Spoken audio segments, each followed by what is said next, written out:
Donald Trump के investigation में क्या निकला था, TV9 भारतवर्ष आपको वो दिखाने जा रहा है। आइए जरा देखें यहां पर डोनाल्ड ट्रंप के इन्वेस्टिगेशन में, और मैं चाहूंगा अपनी टीम को कि इसको बीच में जूम इन भी करें।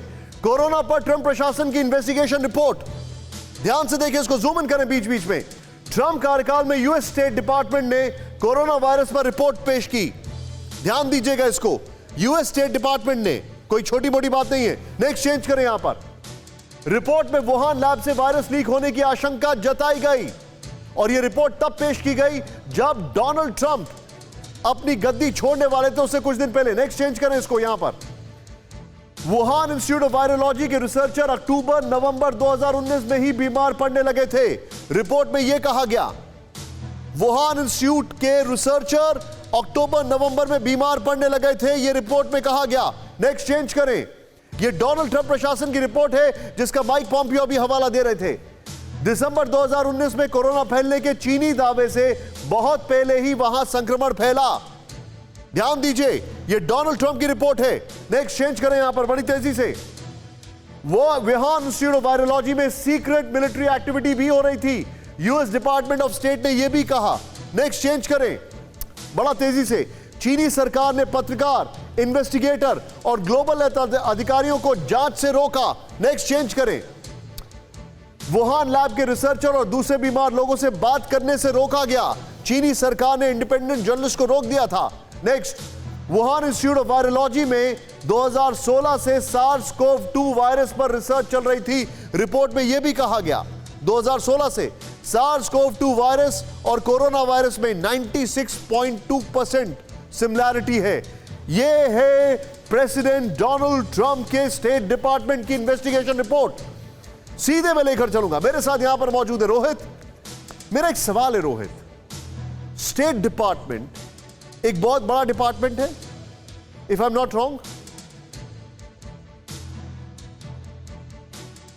Rohit, can you hear me? Yeah, I can, Nishan. बोलिए. Yeah. Rohit, US state department एक बहुत बड़ा department, if I am not wrong. जी जी बिल्कुल।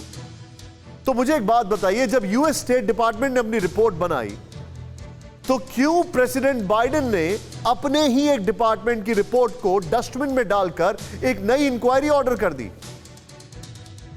देखिए निशांत, अगेन दिस इज जहां ये इसे वही हम कहते हैं जो एक पॉलिटिकल चीजें हैं, कन्वीनियंस। देखिए 2020 में जब इलेक्शन थे अमेरिका में, तो हमें दो पहलू देखने को मिल रहे थे, जहां पे डेमोक्रेट्स इस बात को खारिज कर रहे थे, रिपब्लिकन्स बार बार, खुद डोनाल्ड ट्रंप प्रेसिडेंट थे अमेरिका के, वो बार बार कह रहे थे Wuhan leak, Chinese virus, Wuhan virus, इस तरह की चीज बार बार डोनाल्ड ट्रंप कह रहे थे।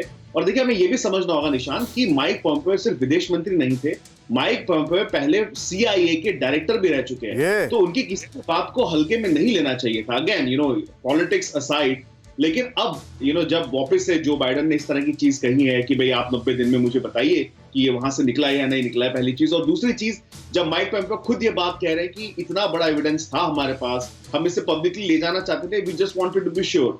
तो शायद अगर डोनाल्ड ट्रंप जीत जाते और वो इन्वेस्टिगेशन चल रही होती, तो अभी ये डिबेट का मुद्दा नहीं रह जाता कि ये जो वायरस है ये लीक हुआ था, कैसे लीक हुआ था, ये मैन मेड वायरस है। एक शार्प रिएक्शन, मैं बहुत संक्षेप में एक रिएक्शन लेना चाहूंगा कपिल सर से। कपिल सर, डोनाल्ड ट्रंप के दरमियान जो स्टेट डिपार्टमेंट ने रिपोर्ट रिलीज की, उसमें क्लियरली वो सारी चीजें हैं जो आज हम सब लोग देख रहे हैं कि वो they are coming true. Suresh sir कुछ कहना चाह रहे हैं। कपिल सर, एक मिनट में आपको माफी चाहूंगा। Suresh sir please go ahead.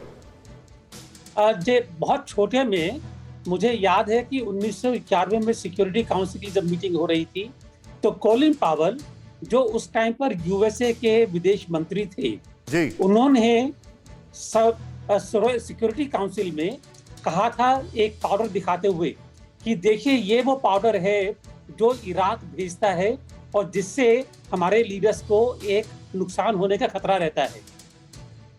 तो मैं ये नहीं कह सकता हूं कि पॉम्पियो साहब चाहे CIA के डायरेक्टर रहे हों या क्या थे, लेकिन किसी भी बात की सच्चाई को जांचना परखना बहुत जरूरी है। फेयर इनफ सर, मेरा सवाल कुछ और है। मेरा सवाल ये है Kapil sir, Mike Pompeo state department की रिपोर्ट का हवाला दे रहे हैं जिसमें हर वो बात कही है जो आज इंडिकेट कर रही है कि चाइना रिस्पॉन्सिबल है। मैं तो ये जानना चाह रहा हूं कि जो बाइडेन अपने ही इतने बड़े स्ट्रक्चर की रिपोर्ट को डस्टबिन में डालकर नई इंक्वायरी क्यों ऑर्डर कर रहे हैं?